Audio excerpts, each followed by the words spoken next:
Akan selatan,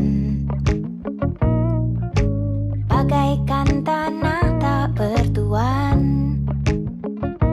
Halo, kami Enda Resa. Domisilinya di Pamulang, Tangerang Selatan. Saya Resa, ini istri saya Enda. Ya, kami sudah bermusik dari tahun 2004, tapi baru mengeluarkan album pertama Nowhere to Go itu 2009 yang dirilis nasional. Ya, Ya, kalau Nowhere to Go itu konsepnya dia lebih menceritakan tentang keseharian ya. Ya. Sebenarnya umumnya musik kita seperti itu, cuma memang di album pertama ini jadi tonggak berdirinya Enda Resa dengan format akustik, bass elektrik ya, gitu, Ya. akustik vokal, kemudian musiknya agak folk Amerika. ya, Terus kemudian liriknya bercerita tentang keseharian tapi berdasarkan imajinasi. ya. Pulang kawanku, telah tumbuh 1000 doaku akan selalu. Pulang ke Pamulang tuh memang apa ya? Dari dulu kan kalau yang tinggal di Pamulang kan saya ya dari kelas 3 SD gitu. Kelas 3 apa kelas 4 antara itu lupa gitu dari tahun berapa. Sudah lama sekali dan sudah membekas sekali pembangunannya segala macam gitu. Dan lagu itu sebenarnya meng-capture suasana masa kecil saya sampai sekarang sampai tapi inti dari lagu itu sebenarnya bukan Pamulangnya gitu, tapi lebih ke kita mungkin bisa gitu, maksudnya pindah ke tempat lain atau gimana, tapi sebenarnya lagu ini lebih tentang doa sih. Jadi yang pulang ke Pamulang itu sebenarnya doanya gitu. Jadi di lirik akhir adalah doaku ingin selalu pulang ke Pamulang gitu. Atau doaku Akan selalu pulang ke Pamulang. Sorry salah. Jadi ini tentang tempat di mana ada orang-orang yang kita sayang gitu. Kebetulan aja kita meng-capture ada bundaran, ada pacuan kuda di sini, ada apa lagi ya, banyak lah gitu, kita capture suasananya supaya orang tahu doa kita tuh kemana gitu. Dan di sini ada orang-orang yang kita sayangi gitu, saya sayangi, Anda sayangi, ada tim kami di sini, Irtim, ada kita punya Earhouse di sini. Orang tua ya. Ya terutama buat orang tua sih, orang tua yang masih tinggal di sini gitu. Akan selalu pulang, selalu beri arti pulang kawan. Ya kalau saya sebenarnya tinggalnya di tetangga, saya di Cinere Limo, masuk Depok ya, masuk Jawa Barat. Jadi memang waktu itu kita ketemu di satu band, tapi Iya. justru malah lebih banyak aktivitas di Jakarta ya. Ya, Jadi memang akhirnya ketemunya di sana. baru setelah menikah aja sih kita domisilinya di Pamulang. Iya sih. berdua, saya ikut domisili suami. 2009. Iya, 2009. Pulang ke Pamulang, akan selalu pulang ke Pamulang, ke Pamulang akan selalu. Berubah sih pasti ya, tapi saya nggak tahu ini kayak kemajuan atau kemunduran. tapi semua sih pasti ingin mengarah ke yang lebih baik gitu. Nah, dulu saya sering nonton bioskop dulu ada satu bioskop besar di Pamulang gitu ya, yang saya juga les beberapa pelajaran di Pamulang kayak bahasa Inggris gitu. Terus perbedaannya mungkin kalau saya sih sebenarnya nggak terlalu melihat itu, karena memang itu kayak tumbuh aja gitu. Dan yang jelas yang saya tahu ini lebih rame dan lebih macet udah pasti gitu karena ramenya. Cuman ya karena kami musisi jadi kayak macet atau rame itu jadi suatu bukan jadi suatu halangan atau sesuatu yang buruk gitu. Karena kami bisa memilih jam kami sendiri gitu. Iya. Dan Pamulang tuh nice banget buat kita pulang gitu. Kita pulang dan dari mana gitu. Ya selalu itu. Ya mungkin maksudnya bukan sesuatu yang buruk, lebih kayak istilahnya kalau buat kami karena nggak terdampak langsung gitu ya. Iya. Gitu. Jadi kalau buat kaminya, tapi tentu Iya. saja sebenarnya karena udah rame banget dan udah tentunya akan asik kalau ada solusi tentang itu. Cuman toh juga akhirnya karena kita musisi, kita mau capture aja itu gitu ya. Iya. Kita ceritain aja merayap di jalan layang yang emang merayap gitu, Iya. emang macet ya. Iya. jadi mungkin Iya kan? sudah mati rasa kali, soalnya udah mati dari rasa juga ya. dulu dari sini saya harus ke sekolah ke Pejompongan gitu, terus setiap hari habis dari Pejompongan SMP naik ke saya dari Pamulang Radio Dalam selama 3 tahun. Terus setelah SMA dari Pamulang ke Pondok Pinang selama 3 tahun juga. Kuliah ke Kebonjeruk juga selama berapa 4,5 Belum ada tahun. tol ya. Belum, itu merasakan semua sih. Cuman memang apa ya? Ya itu tadi. Ya namanya rumah ya, Iya. mau bagaimanapun juga rasanya ketika udah sampai rumah ya udah gitu. Kalau udah harus pulang itu ya senang gitu. Iya, iya, iya. Cantik ala sekarang, ku tampil untuk senang-senang, ku nyanyikan lagu untuk dikenang. Dulu sih nggak pernah tahu Tangsel sampai mana ya, maksudnya lokasinya sampai mana. Semenjak saya harus mengantar istri saya dulu Ke kampus. kampus.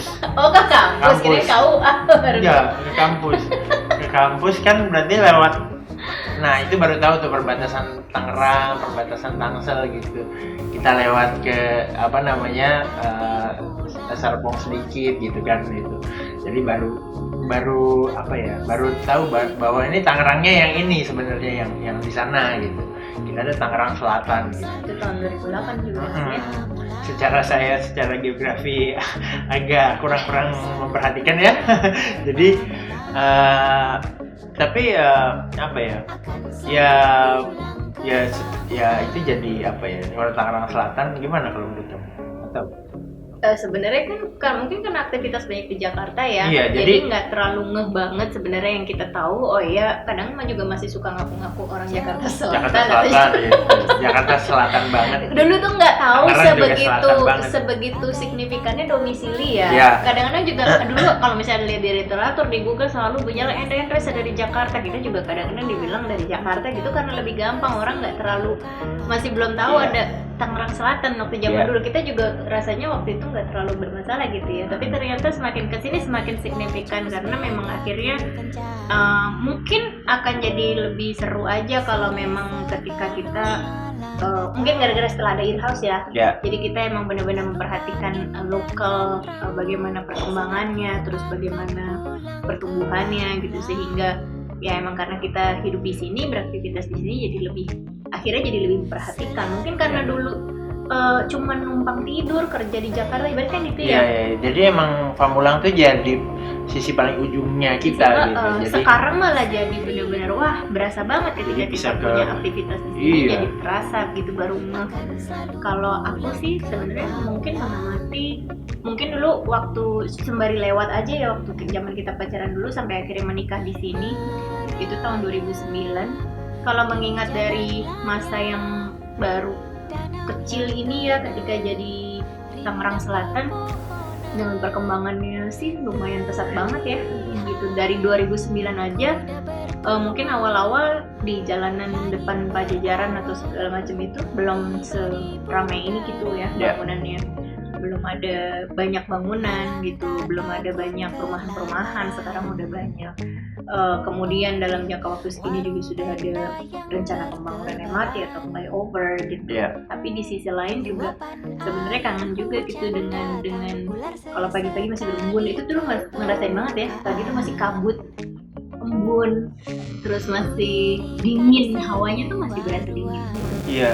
Iya. Dan lumayan aman juga kita dari banjir ya. Lumayan, iya kita dulu Beberapa. kayaknya dari 2009 kayaknya banjir itu baru-baru sekitar 3-4 tahun belakangan. Ya. Dulu kayaknya belum ada gitu banjir, meskipun di Jakarta selalu ada siklus banjir beberapa tahun itu ya. Iya. Kayaknya Pamulang tuh aman. Nah kayaknya baru. Katanya kalau Pamulang banjir Jakarta kerendam. Iya, dan kayaknya memang sudah mulai seperti itu gitu, karena di beberapa titik Pamulang juga sudah mulai tenggelam gitu. Iya. Kalau lagi hujan deras banget. Akan selalu pulang, selalu beri arti pulang kawanku.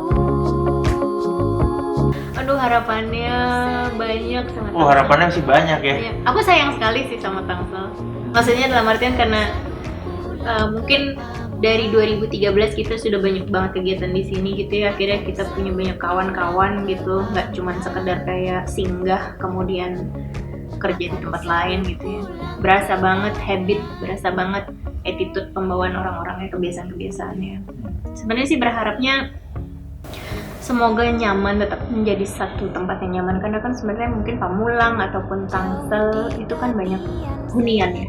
Ya. Gitu. Lebih banyak hunian. Kita tuh bukan kawasan industri sepertinya. Kayaknya Tangsel ini adalah kawasan hunian kalau menurut aku. Dan menurut aku karena kita adalah suburban atau kebanyakan orang adalah singgah di sini, tinggal di sini, mungkin juga bekerja di tempat lain. Mudah-mudahan dibikinlah senyaman mungkin kita bisa tinggal, bisa tidur aman, nyaman, tenang di sini gitu ya. Jadi ketika orang pulang ke Tangsel, orang pulang ke Pamulang itu dengan rasa tenang, bisa tidur nyenyak, nggak takut ini itu. Jadi memang benar-benar rumah ini tuh berasa banget gitu, karena meskipun memang wilayah suburban yang orang juga mungkin pergi lintas provinsi gitu ya. Cuman memang esensi dari Tangerang Selatan sebagai hunian yang nyaman itu menurut aku adalah core atau inti dari kehidupan yang sejahtera untuk kedepannya bagi semuanya juga. Menurut aku sih harapannya itu. Akan selalu pulang ke Pamulang.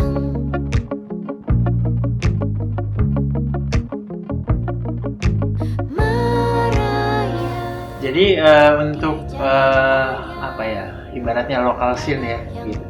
Kalau kita mungkin taunya apa yang ada di lingkungan kita gitu kan, berarti kan tempat kita bikin tempat kopi ini Earhouse ya. Jadi si Earhouse ini mungkin beberapa musisi juga yang lokal scene-nya itu udah mulai datang dan ternyata banyak musisi-musisi bagus yang punya lagu bagus atau punya format yang unik gitu main di sini gitu, yang berasal dari Pamulang gitu atau Tangerang Selatan gitu. Jadi kita memang dari dulu spiritnya mungkin independen ya gitu. Jadi kayak bagaimana kita secara independen bisa membangun lokal scene gitu, dan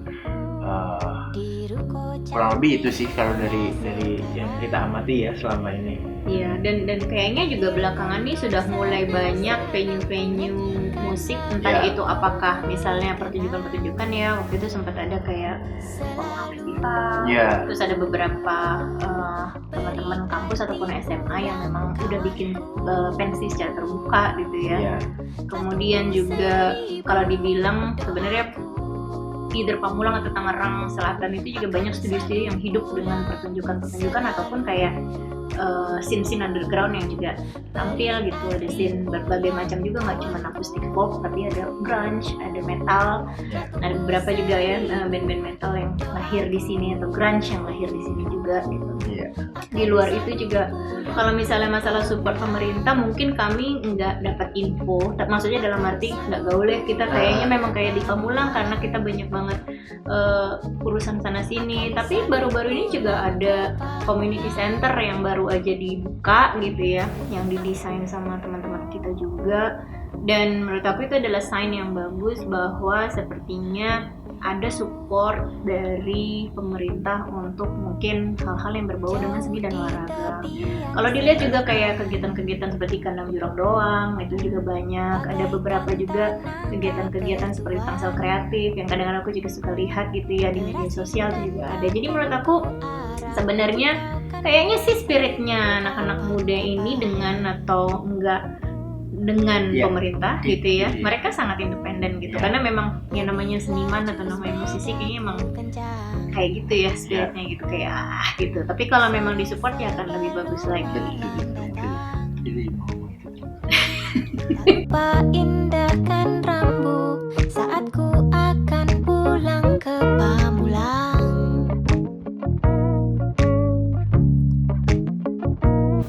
Iya memang berat banget sih, banyak banget jadwal yang cancel. Ada beberapa tour yang memang misalnya sudah disiapkan dari bulan awal tahun gitu ya sampai akhir tahun itu cancel gitu.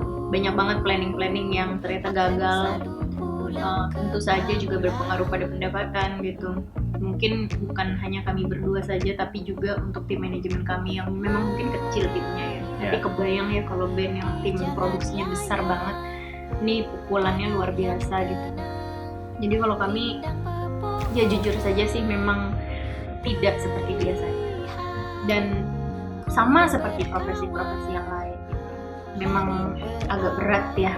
Hanya memang ya kita perlu bersabar aja. Paling yang bisa dilakukan ya ada beberapa tim kami yang memang akhirnya menggunakan keterampilannya di bidang yang lain gitu. Untungnya ya sangat tanggap dan sangat kerja keras banget. Sound engineer kami misalnya akhirnya belajar untuk bikin makanan gitu ya, donat segala macam, dan akhirnya itu juga jadi salah satu penopang. Manajer kami juga akhirnya belajar desain dan akhirnya mampu untuk bisa menjual beberapa produknya juga. Kemudian ada juga yang kita juga akan sempat mensupport untuk jualan kopi susu gitu ya untuk beberapa artis. Maksudnya dalam artian memang kita nggak sendirian juga gitu. Dan kalian juga nggak sendirian, kita sama-sama susah. Hanya memang mungkin kami Endah Hendresa selalu mencoba sih sebenarnya, karena kami ingin menularkan hal yang positif dan kami ingin positive thinking juga gitu, dalam artian bahwa di situasi seberat apapun ya kami akan tetap berkarya. Itu sebenarnya yang ingin kami benar-benar perjuangkan.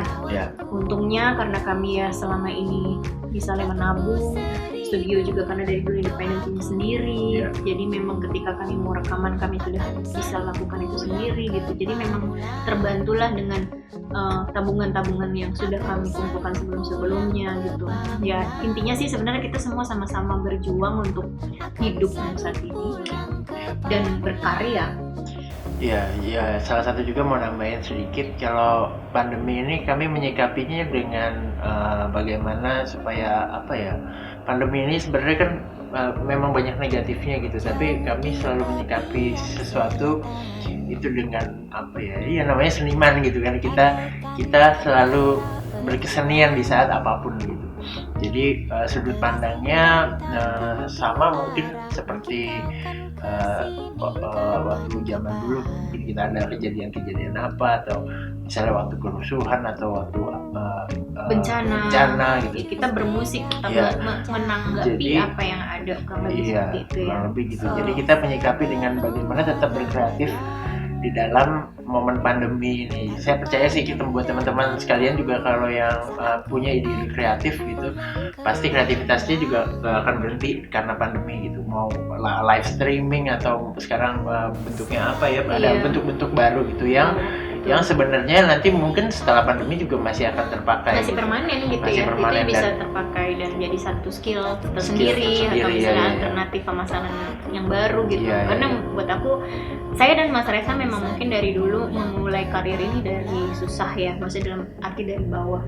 Dan ini tuh kami seperti kayak di riset ulang, kayak oke, kita mulai lagi yuk gitu. Hanya mungkin ada beberapa yang sudah kita punya misalnya gitu ya, equipment atau segala macam gitu. Jadi memang, tapi kita tuh sebenarnya sama-sama struggling gitu dalam hal ini. Hanya memang daripada kita berkeluh kesah, kemudian kita juga malah depresi gitu ya, frustrasi, membuat karya atau berkreasi adalah salah satu obat, salah satu apapun, nge-boost imun gitu untuk supaya kita tetap optimis. Apapun ya bentuknya.